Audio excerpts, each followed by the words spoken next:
Hola guys! So I've said this story on my channel before, but there's some stuff I have to add because some stuff happened after I'd said the story on my channel, but I didn't know, and I still don't know if they're linked, if it was part of what was happening. I will admit, I still don't know, but I don't believe in coincidences. But you'll understand what I mean. About a year ago, I used to be on online dating sites. It was before me and Chris got together, and me and him have been together for like a year. So I don't think I was on dating sites too long before me and Chris got together. I'd say a few months, something like that.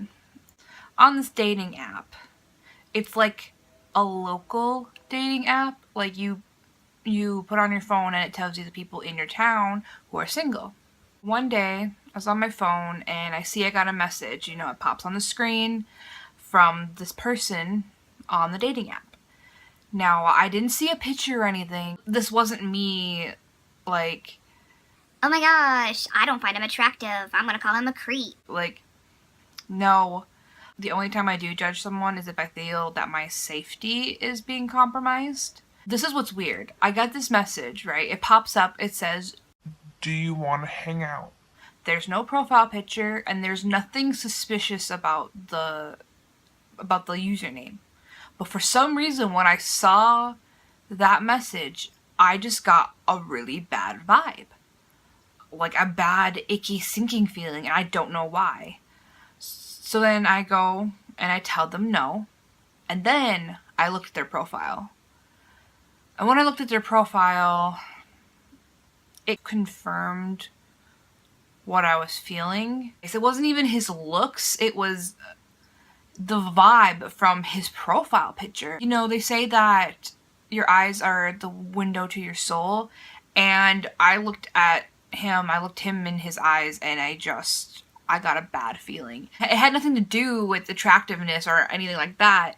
It was literally like the vibe I was getting from him, from his profile. And it was weird because, like I said, there wasn't really anything suspect. Yeah, granted, asking if you want to hang out right away is a little odd because usually people on the app would talk to you first, like, hey, how are you doing? Get to know you, and then ask you if you want to hang out. So I guess that was like the only thing that was weird about it. Looking at his profile, then I get another message from him saying, "Why not?" And I said, because I don't know you. So to reiterate, he'd said, do you want to hang out? I said no. He said, why not? Because I don't know you. Nothing. Later that night, he sends me another message. "Do you want a party?" I said no. He said, "Why?" I said, because I don't know you. And at this point, I'm like, you know what? I'm very much uncomfortable. This person isn't getting the hint, apparently. And I think I need to block them. So I did. I ended up blocking them because I was getting just such an uncomfortable feeling. Always trust your gut, okay? Always trust your gut. Like I said, I was getting an icky freaking feeling, and he didn't seem to get the hint. The next day, I get up, I go look on Facebook, and guess who sent me a friend request? Yep.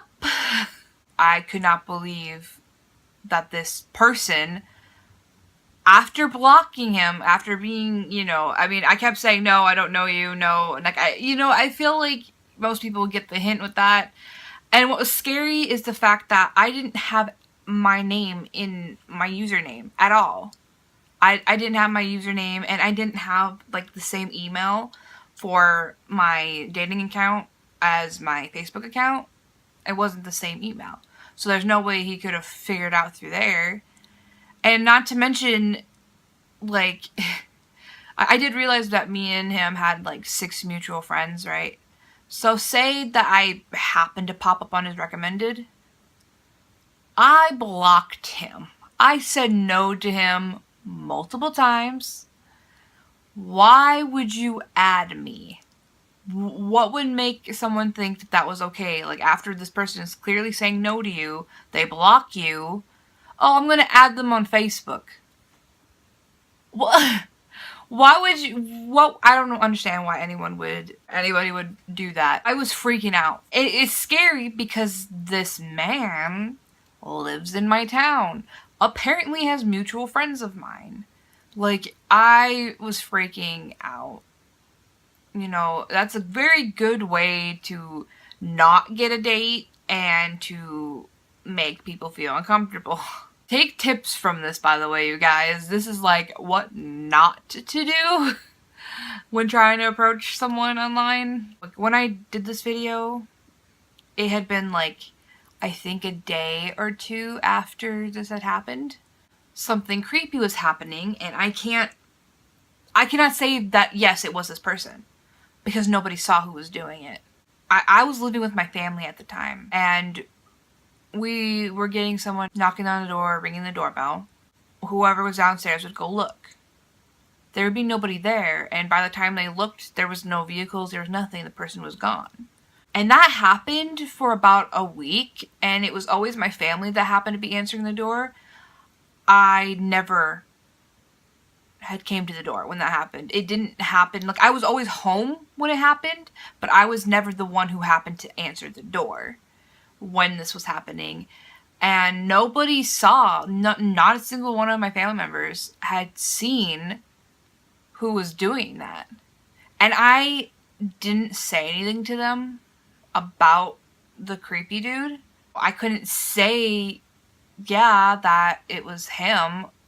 But however, the timing is so suspect. The timing, and I don't believe in coincidences, but at the same time, it's like, I can't sit here and say, yes, it was this person. I can't say that because no one actually saw him. If one of my family members had seen him and described him, I would have shown them a picture of the person and they would have told me if it was him or not. Then yes, I could have definitively said it was this person, but I can't. But I will add that to the story because it freaked me out. I don't believe in coincidences, so in my personal opinion, I think it was the dude. Luckily, it only happened for like a week, and it's never happened since, as far as I know. It chills me. It really chills me to think about this story. And when I first said it, I was a lot, like, funnier with it. But honestly, it's a really serious thing. But, you know, for the sake of this story, once this person was coming to my house, that's when it got extremely serious. Like, it was like a level 4 creeper, but then actually physically coming to my house changed it into a really, really serious thing. Like, it was already pretty serious, I would say, but I was a lot goofier about it because I don't think I took it as seriously as I did after someone was ringing the doorbell. It's also the fact that usually when something makes me uncomfortable or freaks me out, I like to make jokes about it. I'm past the point of it making me uncomfortable or freaking me out. I'm at the point of, this is a cautionary tale. Be safe, you guys. Like, I've had so many stuff happen because I wasn't thinking and I wasn't safe. However, in this situation, I don't know what I could have done to make myself even more safe. I literally didn't have my name. It wasn't my first or last name. I didn't even have, like, the same photos as I did on Facebook. And the emails were separate, like, they weren't the same email. That email that I used for the dating app wasn't linked to anything else. So I don't know how I could have been any more safe with it. I did what I could. I did everything right. And I still had this person, like, trying to come for me. Like, it was very scary, especially, like I said, when I realized that it might have been him ringing the doorbell, was when I really clammed up about it. And I should have definitely told my family. That's one thing I should have definitely done. I do think kind of ignoring it though. Like, I didn't put anything on Facebook about that there's someone ringing our door. I didn't give it any attention. So I do think that helped, because a lot of times people that do these things want your attention. So I think it did help that I didn't acknowledge it on any sort of social media or anything like that. And so they just kind of gave up after a week. Thank goodness they were, more determined or something. So I've always been really cautious when it came to online dating and doing things like that. If you are online dating right now, do what you can. Don't have your actual name as your screen name. Don't ever have someone meet up with you at your house or you meet up with them at their house. Always meet up at a public place when you're gonna go out on a date or whatever. Like, go out to eat at a restaurant or, something very public for the first few times you're going to be dating, until you can get a vibe on this person, until you know you can trust that person. Make sure you have a weapon on you. And when I mean like weapon, I mean like pepper spray or a taser or something like that. Make sure you have something to protect yourself. Let your friends and family know who you're talking to. And if you're going to go out on a date, what I always did was I would take a screenshot of that person's like profile and their pictures, and I would send it to my mom, and I would tell her, I'm going on a date with this person. This is where I'm going. This is how long I plan to stay out. I would text her after the movie was over or after the date was over. And I told her that if I didn't text, please call me. And if I didn't answer, contact the police. And I am so careful with that stuff. Online dating is a really awesome thing, but it's also terrifying, and you need to be careful, not just with online dating in general, meeting new people, like just in general. Be safe, be cautious, be aware of your guys' surroundings.